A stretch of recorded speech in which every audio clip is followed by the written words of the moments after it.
gentlemen. Bobby G with the DBB, hitting you up. Bob Garvey with the Daily Bible Breakdown for you folks that are more formal.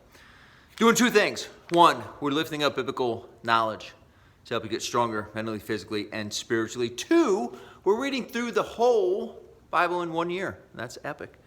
As you can see, I'm in the barn of knowledge. Barn of knowledge. It's barn of knowledge. Hope everybody had a good 4th of July weekend. We had a pretty cool one. Lots of rest and R&R, catching up with family members. Hey, our reading today, 2 Kings 14, 2 Chronicles 25.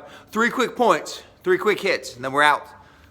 Pay attention. Number one, 2 Kings and 2 Chronicles are written during different times of the Israelites' history for different purposes. 2 Kings is written during exile, that they would understand the consequences of turning away from God.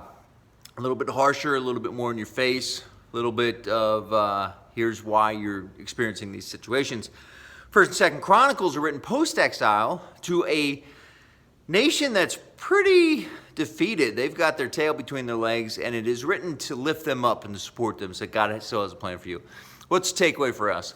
God communicates to you differently in different situations. Sometimes you may get what feels like a kick in the pants. Sometimes you're going to get a pat in the back, right? Don't expect God's voice and God's words to be the same all the time.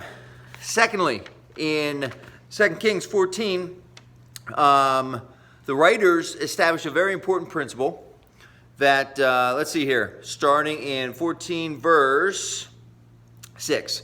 Parents are not to be put to death for their children, nor children put to death for their parents. Each will die for their own sin. This is a very important point.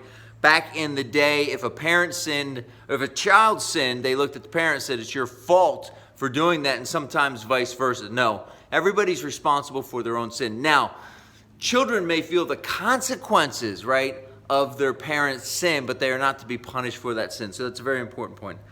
Finally, we see, starting in verse 9, King Amaziah of Judah getting a little big in his britches, and he's challenging King Jehoash to a fight.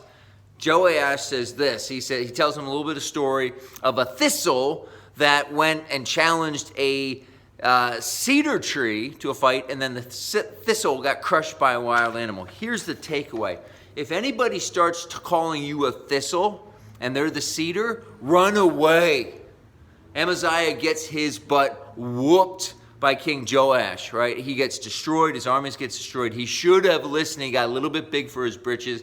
He did not have humility. If somebody starts busting out the thistle cedar trash talk, run the other way, because it means they're a tough person. They're going to take you down. Okay. There you go. Very practical advice today for the DBB. And now for Today's power verse has to do with being humble. Colossians 3:12. Therefore, as God's chosen people, holy and dearly loved, clothe yourselves with compassion, kindness, humility, gentleness, and patience. Do me a favor, dearly beloved. Get out your daily Bible reading tracker. If you don't have it and you need one, let me know and I will send one out to you. Or at least mentally, give yourself a check mark.